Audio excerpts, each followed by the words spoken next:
Hello hi welcome to success. आज आम आलोचना किसी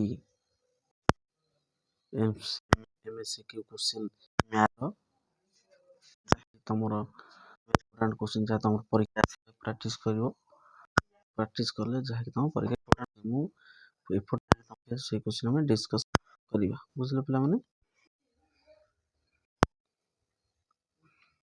हला मैथ हला मैथमेटिक्स देखछो सेटा सेट ए हला पिला माने परीक्षा दिन सूचना किसी दिया है तले सूचना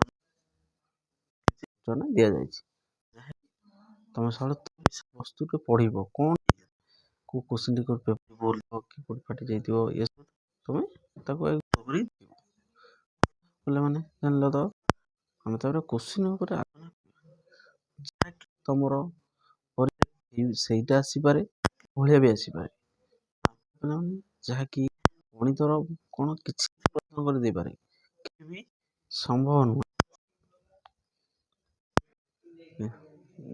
ପ୍ରାକ୍ଟିସ करथिले से ଆମେ ତାକୁ जे mon channel subscribe करना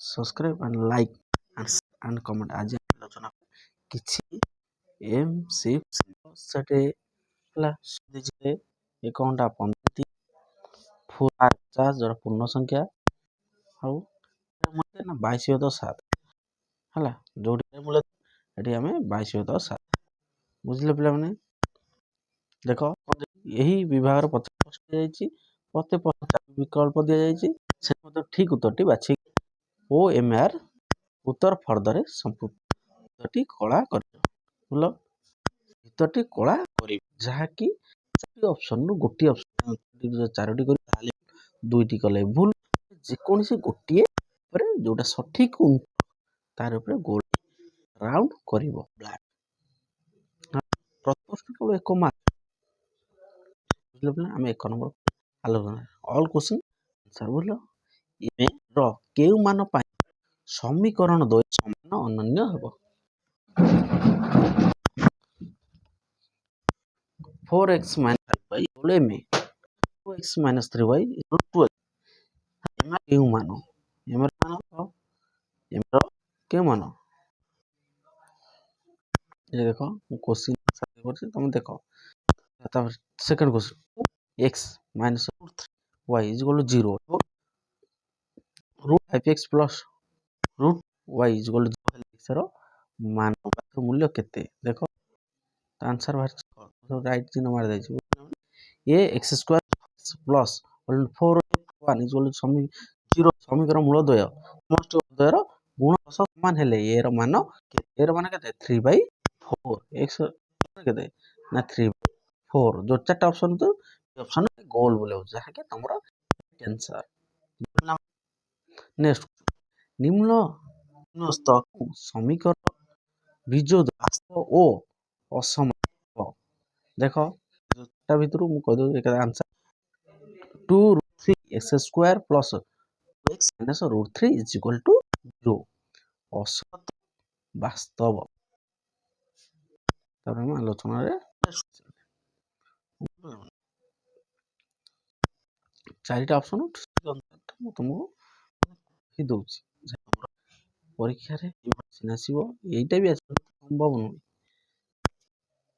आमे करिवा ताले तबर हमरो ताले हम भाबी करि परिबा गोटिए समान अनुक्रमर प्रथम एन संख्या पद मस्ट एन होल 3 प्लस हेले पदटीर केते संख्या केते हबो ना प्रति 60 बुझले नेक्स्ट क्वेश्चन गोटिए समांतर अनुक्रमर प्रथम पदर समष्टि जदि शून्य तेबे पंचम पद केते हेबो पंचम पदर केते हबो टी शून्य हबो तार आंसर भी शून्य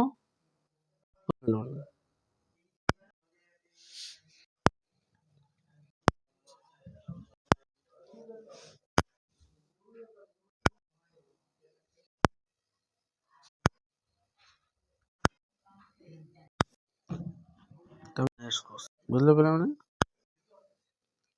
एक मुद्रा को ଟଚ୍ କରାଗଲେ ଗୋଟେ 5 ଟଚ୍ କରେ ଟି ତୁଳନାରେ ଅଧିକ ଥର ମିଳିବାର ସମ୍ଭାବନା କେତେ? କେତେଥର ଏଚ୍ ଆସିବ 1/32।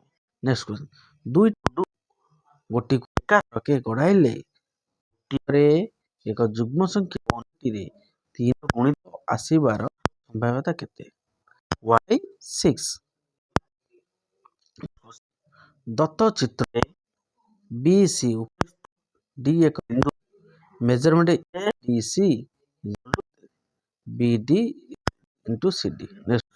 ଦତ୍ତ ଚିତ୍ରରେ M ମେଜରମେଣ୍ଟ CE କଣ ତାହେଲେ D 8 ସେଣ୍ଟିମିଟର CE 10 ହେଲେ B 2 ସେଣ୍ଟିମିଟର ହେଲେ 9 ସେଣ୍ଟିମିଟର ହେଲେ ମାନ କେତେ? X ର ମାନ ଦେଖ କୋଉ ସବୁଟେ ଦେଖ ସେଟା କମ ହେଇଛି ସେଇ ହିସାବରେ ତମେ ଆନ୍ସର ବାହାର କରିବ, ବୁଝିଲ? ଦେଖ ଚିତ୍ରଟି ମେଜରମେଣ୍ଟ AC ର ନିର୍ଣ୍ଣୟ କର। କୋଣର ପରିମାଣ କେତେ?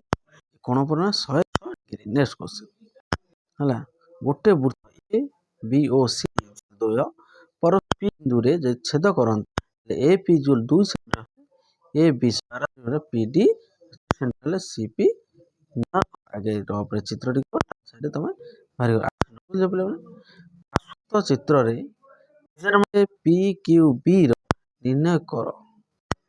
କେତେ? PB ହେଲା।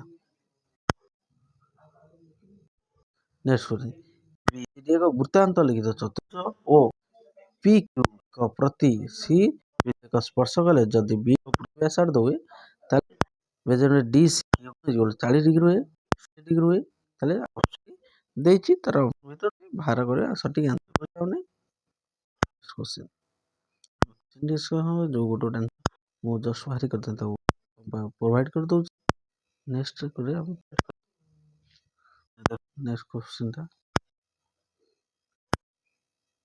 ଚିତ୍ରଟା ଦେଖ ଫାଇନାଲି କଣ MA ମଧ୍ୟମା ବେଶୀ ଲବ୍ଧାଙ୍କ ମଧ୍ୟରୁ ପ୍ରତ୍ୟେକକୁ 4 କରିଦେଲେ ନୂତନ ଲବ୍ଧାଙ୍କ ମାନଙ୍କର ମାଧ୍ୟମ କେତେ? ଲବ୍ଧାଙ୍କ ମାନ MA ବୁଝିଲେ ପିଲାମାନେ? ପ୍ରଥମ 8 ସଂଖ୍ୟାର ମାଧ୍ୟମ ମାନ କେତେ? କେତେ? 9। କେତେ? ତାପରେ ଗରିଷ୍ଠ ସମ୍ବନ୍ଧୀୟ ନିମ୍ନ ସତ୍ୟ କେଉଁ ଉକ୍ତିଟି ସତ୍ୟ? 12 ସାରଣୀ ଅନ୍ତର୍ଭୁକ୍ତ ତଥ୍ୟାବଳୀ ସର୍ବନିମ୍ନ ଉକ୍ତ ତଥ୍ୟାବଳୀର ଗରିଷ୍ଠ। ବୁଝିଲେ ମାନେ ଯୋଉ ସଂଖ୍ୟାଟା ଅଧିକ ଥିବ ସେଇଟା ହିଁ ତାର ଗରିଷ୍ଠକ ହୋଇଥାଏ। 4ଟା ଅପସନ ଭିତରେ ଏଇଟା ହିଁ ତାର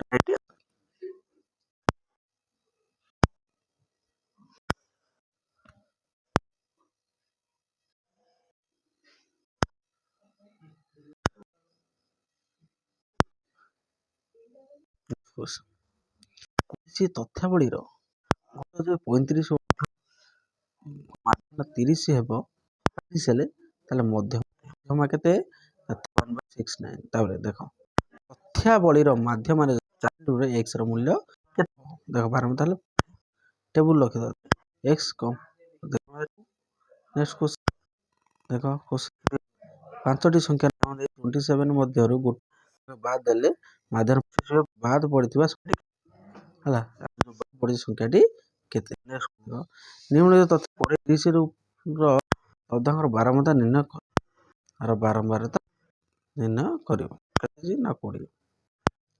ଯଦି tan square theta cos square theta minus ଦେଖ ଆନ୍ସର ମୁଁ କରିଦେବି ଯଦି କିଛି ଅପସନ ମାରିଦିଅ ହେଲା। Square theta 790 plus 9 cos square ଦେଖ ଆନ୍ସର ରଖିଦିଅ। cos 90 ଥିଟା ହୁଏ ତାର √2 ମାଇନସ 9 ଡିଗ୍ରୀ ମାଇନସ ଥିଟା ହୁଏ। ତାର ମୂଲ୍ୟ କେତେ? ଦେଖ ତାର ମୂଲ୍ୟ -2 sin A by 2 cos minus cos A ସେ ସମାନ ବୁଝ ଇଏ କାହା ହେଇପାରିବ ହେଲା।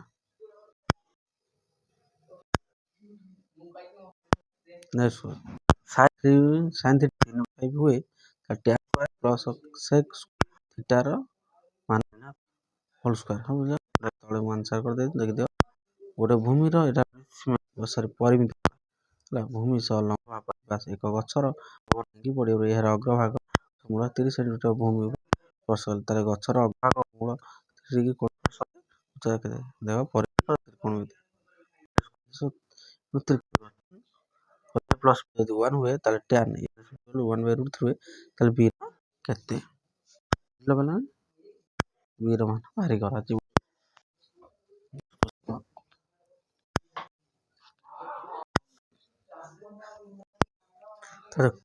cot A is equal to cot 3 ହେଲେ a plus b କେତେ? cot a ର ମୂଲ୍ୟ କେତେ? cot b ର ମୂଲ୍ୟ କେତେ ବାହାରି ମିଶେଇବା ହେଲା।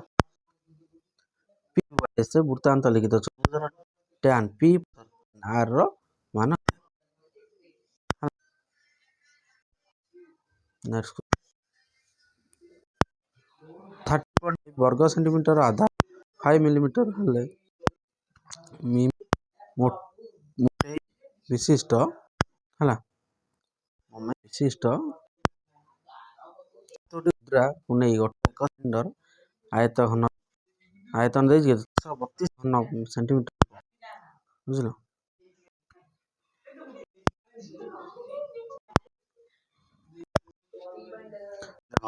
ଯୋଉଟା ଆନ୍ସର ହେଇନି ବ୍ୟସ୍ତ ହବାର କିଛି ନିଜେ ବି ପ୍ରାକ୍ଟିସ କର ନିଜେ ବି ଘରେ ତାର ଆନ୍ସର ବାହାର କରିବ ହେଲା। 7 ମିଟର ବିଶିଷ୍ଟ ଓ 24 ସେଣ୍ଟିମିଟର ଉଚ୍ଚ ବିଶିଷ୍ଟ କୋନ ଆକୃତି ତମ୍ବୁର ତିଆରି କରିବା 5 ସେଣ୍ଟିମିଟର ଚଉଡ଼ା କେତେ ଲମ୍ବ କପଡ଼ା ଆବଶ୍ୟକ? 20 ମିଟର କପଡ଼ା ଆବଶ୍ୟକ ପଡ଼ିବ। ସବୁବେଳେ ସୂତ୍ର ସୂତ୍ର 4 ସେଣ୍ଟିମିଟର ଅର୍ଥ ବ୍ୟାସାର୍ଧ ଓ ବ୍ୟାସାର୍ଧ ବିଶିଷ୍ଟ ଏକ ଗୋଲକକୁ 8 ସେଣ୍ଟିମିଟର ବ୍ୟାସ ବିଶିଷ୍ଟ ଏକ କୋନ କୋନର ଉଚ୍ଚତା କେତେ ନା 28 ସେଣ୍ଟିମିଟର। ତାହେଲେ ଗୋଟିଏ ବୃତ୍ତକାର ପାଏ ହୁଏ ତାହେଲେ ବୃତ୍ତର ବ୍ୟାସାର୍ଧ କେତେ? ନେକ୍ସଟ କୋନ ଦେଖ ସବୁ କୋଶ୍ଚିନ୍ ଦେଖିଦିଅ। ଗୋଟେ ପ୍ରିଜିମ୍ ବାହୁର 13 ସେଣ୍ଟିମିଟର ଉଚ୍ଚତା 10 ସେଣ୍ଟିମିଟର ହେଲେ ଘନବଳ 300 ଦୈର୍ଘ୍ୟ ପ୍ରସ୍ଥ ଦେଲେ ଧର ଘନବଳ ଅଟୋମେଟିକ ତ ସୂତ୍ର ପକେଇବ। ଦେଖ ଦେଖିଦିଅ ତାର ବି